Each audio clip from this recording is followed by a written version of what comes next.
Hello दोस्तों, मैं अमर sir with PDA classes के साथ। हम लोग आपके साथ इंडियन पॉलिटी को लेकर के बात कर रहे थे और अभी हम उसी के टॉपिक को आगे बढ़ाते हुए नेक्स्ट टॉपिक की बात करते हैं।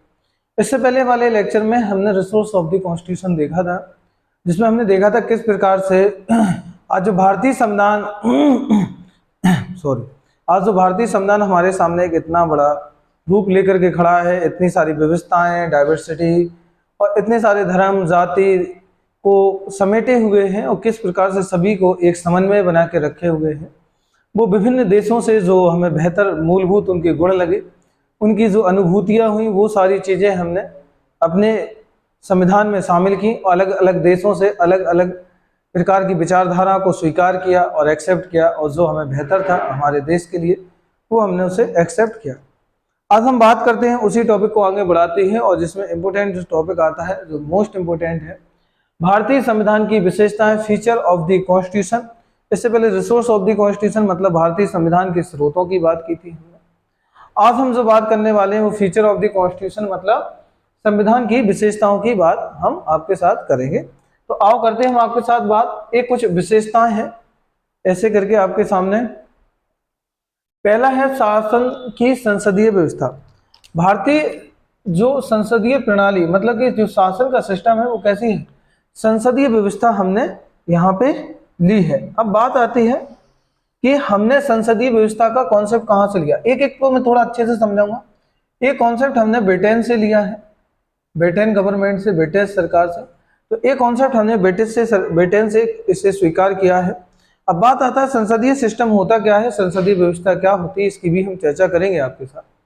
मैं बता दूं कि अमेरिका से हमने क्यों सिस्टम नहीं लिया, जबकि अमेरिका के कॉन्सेप्ट को हम फॉलो कर सकते थे, वहां के पार्लियामेंट्री सिस्टम को ले सकते थे, लेकिन हमने ब्रिटेन के पार्लियामेंट्री सिस्टम को क्यों लिया? क्योंकि अमेरिका का जो सिस्टम है वो है वहां पे अध्यक्षात्मक प्रणाली, ठीक है। फेडरेशन गवर्नमेंट का कॉन्सेप्ट है, लेकिन वहां पर जो कॉन्सेप्ट काम करता है, वहां पे जो कर्ता धर्ता कह सकते हैं या फिर कॉन्स्टिट्यूशन हेड या पूरे कंट्री का जो हेड है वो प्रेसिडेंट होता है।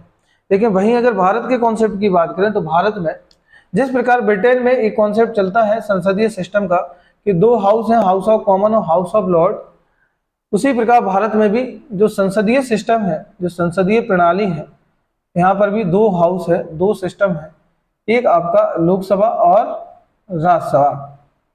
अगर मैं बात करूं यहाँ का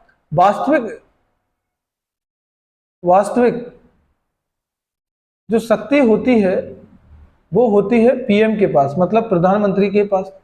वास्तविक जो कार्यपालिक अधिकारी है वो पीएम है। अगर मैं बात करूं नाम मात्र का, तो नाम मात्र का जो कार्यपालिक अधिकारी है वो आपका राष्ट्रपति है। सेम एक कॉन्सेप्ट ब्रिटेन की तरह है, क्योंकि वहां पर भी नाम मात्र का कार्यपालिक अधिकारी कौन है, राष्ट्रपति है। उसी प्रकार से भारत में भी नाम मात्र का कार्यपालिक अधिकारी कौन है, राष्ट्रपति है। लेकिन वास्तविक जो रियल पावर है, जो सारी की सारी एग्जीक्यूटिव रियल पावर है, वो किसके हाथ में है, वो इंडियन प्राइम मिनिस्टर के हाथ। उसी प्रकार से ब्रिटेन के में भी यही कॉन्सेप्ट काम करता है।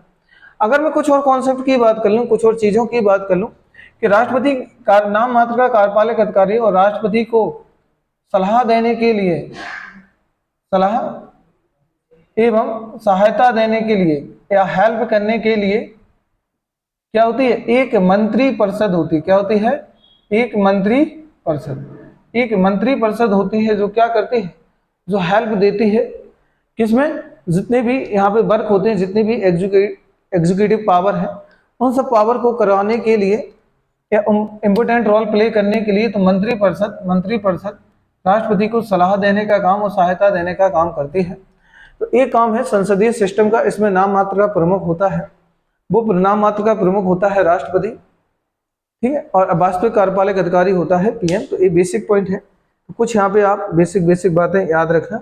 अगर मैं बात करूं यहाँ पे जो सिस्टम होता है वो बहुमत पार्टी का जो बंदा होगा, मतलब कह सकते हो जो एकदम बहुमत में जो पार्टी होगी उसका शासन होता है। और यहाँ पे जो व्यवस्थाएं जो देखी जाती है संसदीय सिस्टम में, प्रधानमंत्री सेंट्रल लेवल पे लीड करता है और स्टेट लेवल पे मुख्यमंत्री इस चीजों को लीड करता है। सारी की सारी बातें करें कि मेन जो पावर, जैसे मैंने कहा लोकसभा राज्यसभा, इसको बोलते हैं आपका निचला सदन या निम्न सदन। इसे निम्न सदन अपर लोअर हाउस, और राज्यसभा होगा उच्च सदन, इसे अपर हाउस। इसमें ही पीएम यहाँ बैठता है। ऐसा जरूरी नहीं कि राज्यसभा या लोकसभा कहीं का भी पीएम हो सकता है, लेकिन ज्यादातर कंडीशन में, ज्यादातर केसों में, क्योंकि पीएम का जो चुनाव होता है, पीएम का जो वो होता है, वो लोकसभा में ही होता है। और निम्न सदन में एक और इम्पोर्टेंस है, क्योंकि इसमें जो भी सुना जाता है, इसलिए इसे जनता का सदन क्या कहते हैं, पब्लिक हाउस भी बोलते हैं, जनता सदन भी बोलते हैं, क्योंकि सारे जनता के द्वारा चुने गए सारे मेंबर, सारे सदस्य कहाँ बैठते हैं, जाके लोकसभा में जाके बैठते हैं। इसलिए लोकसभा का यहाँ पे क्या हो जाता है, अगर मैं बात करूँ एक पॉइंट में, लोकसभा का क्या होता है, विघटन होता है। लोकसभा कैसा अस्थाई सदन है, और उच्च सदन मतलब राज्यसभा का कभी भी डिसॉल्वेशन नहीं होता, मतलब विघटन नहीं होता है। आप मुझे कमेंट में जरूर आंसर देना कि किस आर्टिकल के तहत इसका विघटन, लोकसभा का डिसॉल्वेशन किया जाता है, और इसको डिसॉल्व कौन करता है, ये मुझे कमेंट में आंसर आप जरूर बताइएगा। चलो नेक्स्ट हम टॉपिक की बात कर लें, संसदीय संप्रभुता। हमारी संसद है वो एकदम संप्रभु है, और न्यायिक सर्वोच्चता में समन्वय, कैसे एक दूसरे में ये समन्वय का काम करते हैं। अगर मैं बात करूं जो संसदीय संप्रभुता है, एक कॉन्सेप्ट ब्रिटेन से लिया है, ये ब्रिटेन से लिया, और न्यायिक सर्वोच्चता मतलब न्यायपालिका का जुडिशरी का जो कॉन्सेप्ट है वो यूएसए के से हमने इसे लिया है। वो कहां से लिया है, अमेरिका से लिया है। तो ये अमेरिकी सिस्टम को फॉलो करता है, ये ब्रिटेन के सिस्टम को फॉलो करता है। तो इनमें एक समन्वय की मैं बात करूं,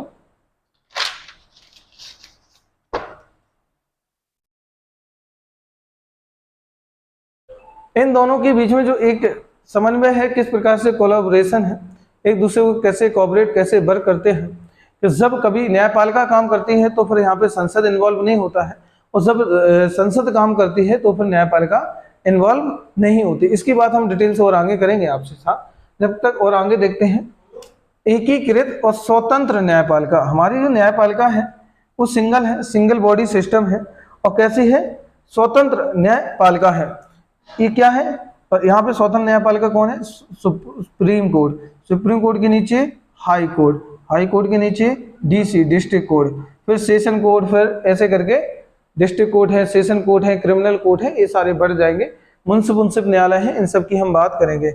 अगर मैं बात करूं कि जो हमारा सुप्रीम कोर्ट है, सुप्रीम कोर्ट है वो गारंटर है, गारंटर है। गारंटर किस चीज का है, ये हमारे फंडामेंटल राइट्स है, मौलिक अधिकार है, इनकी गारंटी प्रदान करता है। अगर कहीं भी फंडामेंटल राइट्स का वायलेंस होता है तो सीधा हम आर्टिकल 32 के तहत सुप्रीम कोर्ट जा सकते हैं, आर्टिकल 226 के तहत हाई कोर्ट जा सकते हैं। इसकी विशेषता है, इंपोर्टेंट पॉइंट है, ये थोड़ा ध्यान से देखिएगा, इनमें क्या क्या चीजें रहेगी, ठीक है। तो ये बेसिक पॉइंट है। चलो आगे चलते हैं। तो गारंटर का काम करता है सुप्रीम कोर्ट ही, सुप्रीम कोर्ट ही संविधान का गारंटर है। अब यही है, क्योंकि संविधान के जो फीचर्स हैं, या संविधान में जो भी पार्ट है, वो सारी सुरक्षा का काम कौन करता है, सुप्रीम कोर्ट। इसलिए सुप्रीम कोर्ट सुरक्षा गार्ड है, सिक्योरिटी गार्ड है, किसका, कॉन्स्टिट्यूशन का और फंडामेंटल राइट का, guarantor of the fundamental rights and Indian constitution. तो ये सारी जितनी भी बातें हैं वो एकीकृत सिंगल है, सिस्टम है, ये सिंगल है। सुप्रीम कोर्ट देखो सिंगल है, हाई कोर्ट है एक, उसमें हाई मतलब स्टेट में एक ही हाई कोर्ट होगा, डिस्ट्रिक्ट में एक ही डिस्ट्रिक्ट कोर्ट है। चलो हम बात करते हैं, कुछ बात करते हैं। अगला जो इंपोर्टेंट है, फंडामेंटल राइट्स। फंडामेंटल राइट्स के कॉन्सेप्ट को यूएसए से लिया गया है, अमेरिका से लिया गया। वर्तमान में बात करूं कि जब स्टार्टिंग में लिए गए थे तो हमने यहाँ से 7 मौलिक अधिकार लिए थे, 7 फंडामेंटल राइट्स लिए थे, ठीक है। आज वर्तमान में 6 है। इसमें जो 7वें नंबर का मौलिक अधिकार था, जिसका नाम था राइट टू प्रॉपर्टी, मतलब कि संपत्ति का अधिकार, संपत्ति का अधिकार, ये आर्टिकल 31 में था, आर्टिकल 31, ये आर्टिकल 31 में था। और इसको ऐसे करके यहाँ से डिलीट किया, मतलब कि इसको यहाँ से चेंज किया, और यहाँ पे 44वां कॉन्स्टिट्यूशन अमेंडमेंट, कॉन्स्टिट्यूशन अमेंडमेंट 1978 में से हटा दिया, रिपील किया गया, और इसको भाग 12 में जोड़ा गया, और इसे विधिक अधिकार बना दिया, मतलब कि लीगल राइट्स बना दिया। और इसके लिए अलग से एक आर्टिकल दिया, और आर्टिकल था, यहाँ लिखे दे रहा मैं, आर्टिकल था यहाँ पे आर्टिकल 300A, तो ये आर्टिकल दे दिया इसमें। तो ये था कि मौलिक अधिकार स्टार्टिंग में क्या थे, फंडामेंटल राइट्स जो है यूएसए के संविधान से लिया गया है, और ये कह लो कि इंडियन कॉन्स्टिट्यूशन की इसे सोल और आत्मा कहा गया है अंबेडकर जी के द्वारा फंडामेंटल राइट्स को। और फंडामेंटल राइट्स को ऐसे आप समझ सकते हो कि फंडामेंटल राइट्स है जिस प्रकार से पूरा बॉडी शरीर का स्ट्रक्चर बन जाता है और उसमें आत्मा ना डाली जाए, उसी प्रकार से संविधान बनने के बाद जब फंडामेंटल राइट्स को उसमें जोड़ा गया, डाला गया, चीज़ों को उसी टाइम पे जोड़ा गया, तो संविधान की इनको आत्मा कहा, क्योंकि ये वही बात हो गई कि बॉडी तो है लेकिन उसमें आत्मा नहीं है, तो आत्मा के बिना बॉडी कैसे, कोई मतलब नहीं। इंसान को अधिकार तो दे दिए, रूल्स दे दिए, लेकिन कैसे अधिकार होंगे, किस प्रकार के अधिकार होंगे, उनकी बात फंडामेंटल राइट्स में कही गई है। इसमें एक आर्टिकल 32 आता है, आर्टिकल 32 में ये बोला गया है कि आर्टिकल 32 है remedies power of the constitution, या फिर संवैधानिक उपचारों का अधिकार, जिसमें बोला गया कि एक गारंटर की तरह काम करेगा, जितने भी फंडामेंटल राइट्स हैं, मौलिक अधिकार हैं, उनको सुरक्षा प्रदान करेगा। आर्टिकल 32 इन सबको सुरक्षा गार्ड की तरह काम करता है, तो ये भी हमने यहाँ देखा। अगर मैं बात करूं कि मौलिक अधिकार की, मौलिक अधिकार भाग 3 में दिए हैं, भाग 3 में दिए हैं, और बात करूं इसे मेगना कार्टा कहते हैं। क्या कहते हैं? मेगना कार्टा। मेगना कार्टा का मतलब है, ये समझ लो थोड़ा सा, इस वाले भाग को मेगना कार्टा कहते हैं। मेगना कार्टा का मतलब होता है कि सभी को एक समान अधिकार प्राप्त हो जाना। ये स्टोरी भी थी जब इंग्लैंड की बात है कि जब वहाँ पे राजा ने जनता के लिए अधिकार बनाए, नियम बनाए, तो वो केवल नियम, रूल्स एंड रेगुलेशन केवल जनता के लिए थे, राजाओं के लिए नहीं थे। जो प्रीस्ट होते थे उनके लिए ये नियम नहीं थे, केवल जनता वो रूल्स माने। अगर राजा का बेटा या बेटी या उसकी वाइफ या कोई रिश्तेदार कोई रूल्स को तोड़ता है तो उन पे ये नियम लागू नहीं होते थे। तो जनता ने एक लेटर को लिया और उस पर राजा के साइन कराए, और उसमें कहा गया कि अगर जो नियम है राजा बनाएगा, उसमें जनता के साथ साथ राजा को भी, या राजा के रिलेटिव्स, रिश्तेदार या प्रीस्ट, या जो सामंत वर्ग के लोग हैं, फ्यूडलिज्म है, उनको भी ये नियम फॉलो करने पड़ेंगे। और ऐसे करके पहली बार जब राजा ने उस मतलब ड्राफ्ट पे साइन किए, उस लेटर पे साइन किए, तो उस समय बोले कि सभी को अभी क्या मिल गया है? मेगना कार्टा। मेगना कार्टा मतलब सभी अभी समान है, सभी को इक्वल राइट्स मिल गए हैं। ऐसे ही प्रकार से इंडियन कॉन्स्टिट्यूशन में मौलिक अधिकार को बोला जाता है कि ये क्या है? मेगना कार्टा है, और इसने सभी को क्या दे दिए हैं? राइट्स दे दिए हैं। ठीक है, तो हमने क्या देखा? फंडामेंटल राइट्स देखे 6 हैं। ये पूरा मैं डिटेल से पढ़ाऊंगा जब स्पेशल बात करेंगे फंडामेंटल राइट्स की। ये गारंटर कैसे होते हैं सुप्रीम कोर्ट, अगर कोई वायलेंस होता है किसी भी फंडामेंटल राइट्स का, तो आर्टिकल 32 के तहत हम सुप्रीम कोर्ट जा सकते हैं, और अगर उससे पहले तो हाई कोर्ट ही जा सकते हैं आर्टिकल 226 के तहत, 226 के तहत। तो बेसिकली बातें हैं, तो थोड़ा सा ध्यान रखना। एक पॉइंट और बता दूं मैं यहाँ पे, हल्का सा देख लीजिए। फंडामेंटल राइट्स है, ये हमें राजनीतिक अधिकार देता है। किस प्रकार के राइट्स देता है? राजनीतिक अधिकार। तो हमें पॉलिटिकल राइट्स की बात करता है, राइट्स की बात करता है फंडामेंटल राइट्स। ये कुछ कंडीशन में नेगेटिव भी हैं, कुछ कंडीशन में पॉजिटिव भी हैं, बात करेंगे इनकी डिटेल से।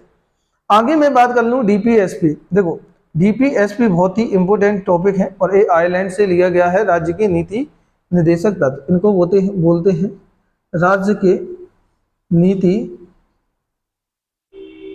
निर्देशक तत्व। इन्हें आयरलैंड से लिया गया है, और ये इंपोर्टेंट ये हो जाता है, आयरलैंड से इन्हें लिया है। रिसोर्स ऑफ द कॉन्स्टिट्यूशन में भी बता दिया।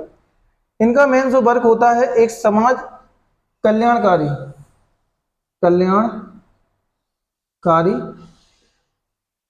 समाज की स्थापना करना, समाज की स्थापना। तो एक कल्याणकारी वेलफेयर स्टेट की बात करते हैं, वेलफेयर सोसाइटी की स्थापना की ये बात करते हैं, वेलफेयर सोसाइटी का निर्माण करते हैं। अगर मैं और कुछ बातें कर लूं और बेसिकली कॉन्सेप्ट की बात कर लूं, तो थोड़ा यहाँ ध्यान से समझिए आप लोग कि एक कल्याणकारी राज्य की बात करते हैं, साथ साथ सामाजिक और आर्थिक अधिकार देते हैं। जैसे यहाँ पे पॉलिटिकल राइट्स मिल रहे थे, यहाँ पे कौन से? सामाजिक और क्या मिल रहे हैं? आर्थिक अधिकार। सामाजिक और आर्थिक अधिकार की बात करते हैं, आर्टिकल 36 से लेके आर्टिकल 36 से लेके आर्टिकल 51 तक दिए गए हैं। फिर उनको भी 3 कैटेगरी में बांटा है, सामाजिक, बोल सकते हैं उदारवादी, गांधीवादी और सामाजिक, ऐसे करके 3 पार्ट में बांटे हैं। किस प्रकार से होगा, जैसे कि ग्राम पंचायतों का गठन है, उसी में सभी के लिए समान कार्य के लिए समान वेतन है, पर्यावरण की सुरक्षा है, शिक्षा की भी बात की गई है, और उसी में आपकी समान नागरिक संहिता की बात की गई है, ठीक है, यूसीसी की, उसी में आपकी कोऑपरेटिव सोसाइटी, ये बहुत सारी बातें इसमें की गई हैं। डीपीएसपी, तो डीपीएसपी का भी मतलब बस इतना समझिए विशेषताओं के हिसाब से कि ये कल्याणकारी राज्य की, समाज की बात करते हैं, एक कल्याणकारी राज्य की बात करते हैं। अब ये आता है कि ये परिवर्तनीय नहीं है, ये जस्टेबल नहीं है। जैसे कि मौलिक अधिकार जो फंडामेंटल राइट्स है, ये कैसे हैं, न्याय योग्य है। ये कैसे हैं, ये कैसे हैं, न्याय योग्य है, ये जस्टेबल है। ये कैसे हैं, ये जस्टेबल है, न्याय योग्य है। लेकिन अगर वहीं मैं बात करूं डीपीएसपी की, ये जस्टेबल नहीं है, ये न्याय योग्य नहीं है, ये न्याय योग्य नहीं है। इनका अगर कहीं हनन होता है, इनका कहीं वायलेंस होता है, तो ये न्याय योग्य नहीं है, ये जस्टेबल नहीं है। बेसिक है, बेसिक से कॉन्सेप्ट है, बेसिक से बातें हैं, तो हम इनकी बात करेंगे, इनको चर्चा करेंगे डिटेल से। चलो अब हम आगे कुछ और कॉन्सेप्ट की बात कर लें। अगला आता है मौलिक अधिकार, फंडामेंटल ड्यूटीज। फंडामेंटल ड्यूटीज को ये हमने रसिया मतलब कि रूस से लिया है, रशियन कॉन्स्टिट्यूशन से। ये भारतीय संविधान के मूल संविधान में नहीं थे, मूल संविधान का ये पार्ट नहीं थे, लेकिन इन्हें बाद में जोड़ा गया, और इन्हें जोड़ा गया है सरदार स्वर्ण सिंह की, सरदार स्वर्ण सिंह की सिफारिश पर, उनकी समिति, तो सरदार स्वर्ण सिंह ने यहाँ रिकमेंडेशन की थी। और ये 42 कॉन्स्टिट्यूशन, 42 संविधान संशोधन,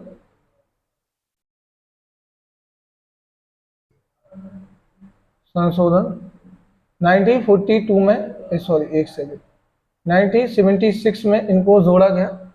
मौलिक कर्तव्य की बेसिकली बात करूं, टोटल ये भी इनकी वर्तमान में संख्या 11 है, 11 है। स्टार्टिंग में ये इनकी संख्या 10 थी, फिर बाद में 11वें नंबर पे जुड़ा। 11वें नंबर की फंडामेंटल ड्यूटीज में बोला है 6 से 14 वर्ष तक के बच्चों को निःशुल्क शिक्षा गवर्नमेंट के द्वारा प्रदान की जाएगी, और इन कर्तव्य किसका होगा, उनके पालनकर्ता का। पालनकर्ता मतलब कि माता पिता का, जो पालनकर्ता है, जो उनके गार्जियंस हैं, वो देखभाल करेंगे, और ये इनकी ड्यूटी होगी कि उनको स्कूल भेजा जाए। और ये वाला जो 11वें नंबर का जो जोड़ा था ड्यूटी, इसे 86 कॉन्स्टिट्यूशन अमेंडमेंट 2002 में, 2002 में इसे जोड़ा गया था। तो ये है मौलिक कर्तव्य।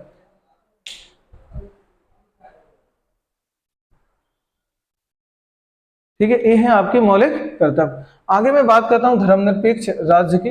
धर्मनिरपेक्ष राज्य का मतलब है कि राज्य का कोई धर्म नहीं होगा, राज्य का कोई धर्म नहीं, सभी धर्म उसके सामने इक्वल है, स्टेट का कोई भी रिलीजन नहीं होगा। तो ये बेसिक बातें हैं, तो ये देख लेना। तो धर्मनिरपेक्ष, और अभी हमारे इस शब्द को चेंज किया गया 42 कॉन्स्टिट्यूशन अमेंडमेंट 1976 में। तो धर्मनिरपेक्ष की जगह पंथ निरपेक्ष आ गया है, जो हमारे इंडियन प्रियम्बल मतलब कि कह सकते हो भारतीय संविधान की प्रस्तावना में मौजूद है। सार्वभौमिक वयस्क मताधिकार का मतलब क्या है, क्या थी पहले एज जो थी, पहले जो एज थी वो 21 वर्ष थी, 21 वर्ष इसकी वोट डालने की, वोट डालने की एज 21 वर्ष थी। फिर बाद में इसे कर दिया कितना, 18 वर्ष। कितना किया, सार्वभौमिक वयस्क मताधिकार कितनी कर दी, 18 वर्ष। और एक किया गया, ये याद रखना, 18 वर्ष किया, और एक किया 61 कॉन्स्टिट्यूशन अमेंडमेंट,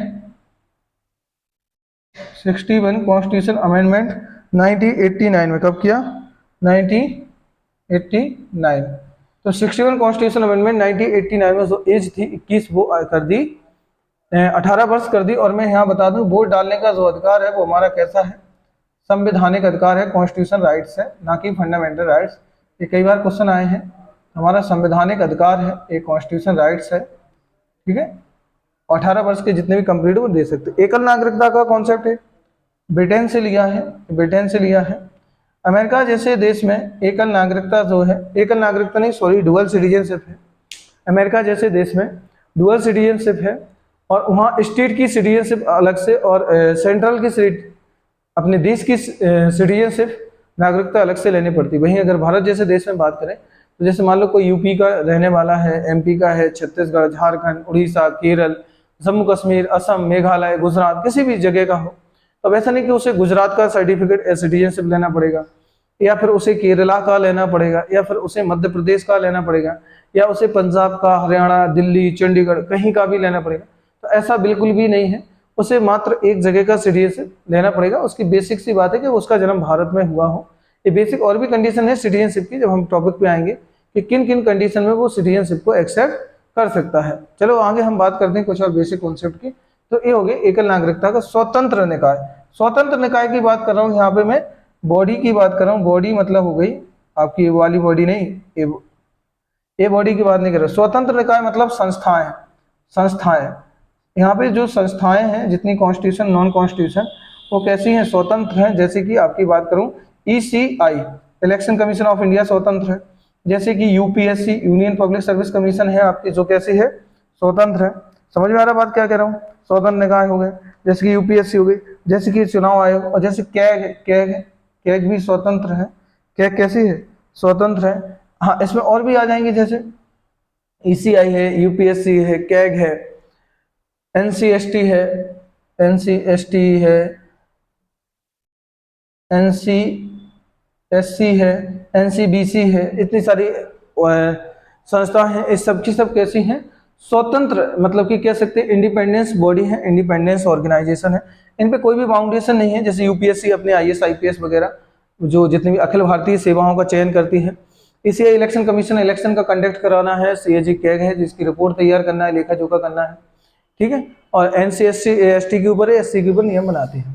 आगे बात करूं आपातकालीन कॉन्सेप्ट की, इमरजेंसी के कॉन्सेप्ट की, तो आपातकालीन का कॉन्सेप्ट है, ये एक्ट से लिया गया था, लेकिन बाद में इसे जो प्रावधान, जो प्रोविजन होंगे वो जर्मनी के किस प्रकार से होंगे, तो जर्मनी से बताया गया है, ठीक है। अब बात करूं कि आपातकाल किस प्रकार, 3 प्रकार का, तो 3 इंडियन कॉन्स्टिट्यूशन में इसे 3 टाइप का बताया गया है। इमरजेंसी कैसे कैसे लगेगी, तो 3 टाइप है, वो देख लो। एक है आपका नेशनल इमरजेंसी, जिसे हम कहेंगे राष्ट्रीय आपातकाल, राष्ट्रीय आपातकाल, इमरजेंसी आपातकाल पहला। एक होगा राष्ट्रपति शासन, राष्ट्रपति शासन। एक होगा आपका सशस्त्र विद्रोह,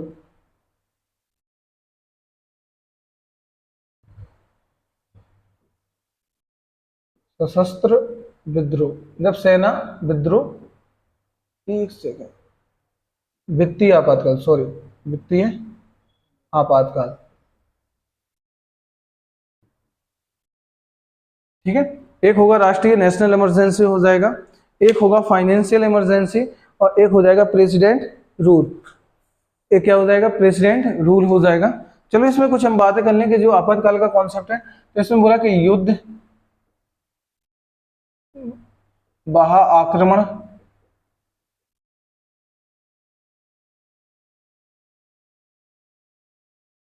सशस्त्र विद्रोह के आधार पर ये आक्रमण किया जाएगा।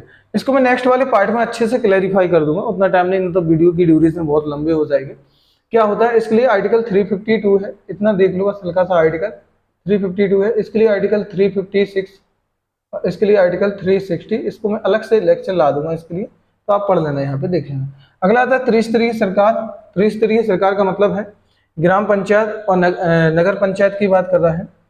यहाँ पे त्रिस्तरीय जो गवर्नमेंट का कॉन्सेप्ट है, ये लाया गया 73rd कॉन्स्टिट्यूशन अमेंडमेंट 1992 में, और 74 कॉन्स्टिट्यूशन अमेंडमेंट 1992 में। तो यहाँ पे पंचायती सिस्टम आया, ग्राम पंचायत वगैरह है, ठीक है। और यहाँ पे क्या आई? नगर पालिका, नगर पालिका, ये कॉन्सेप्ट लाया, और ऐसे करके पार्ट भी बनाया। ये पार्ट 9 में था, और इसे पार्ट 9E में जोड़ दिया गया। ऐसे करके ये कॉन्सेप्ट जोड़े गए, और ग्राम पंचायत के यहाँ पे 3 टायर सिस्टम लाएंगे, तो कैसे? और ये रिकमेंडेशन थी बलवंत राव मेहता समिति की सिफारिश पर इसे जोड़ा गया। ये बात की गई कि 3 टायर सिस्टम, और त्रिस्तरीय सरकार की व्यवस्था की गई, 3 टायर सिस्टम है।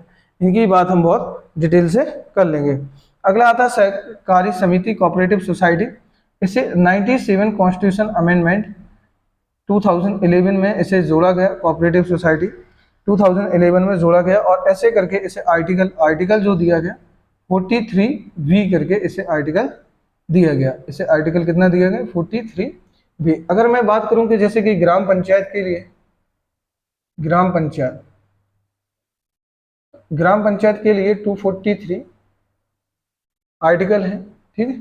फिर ABC करके बताया है, तो 243P में आपकी क्या है, नगर पालिका है। बात करेंगे इनकी बहुत डिटेल से।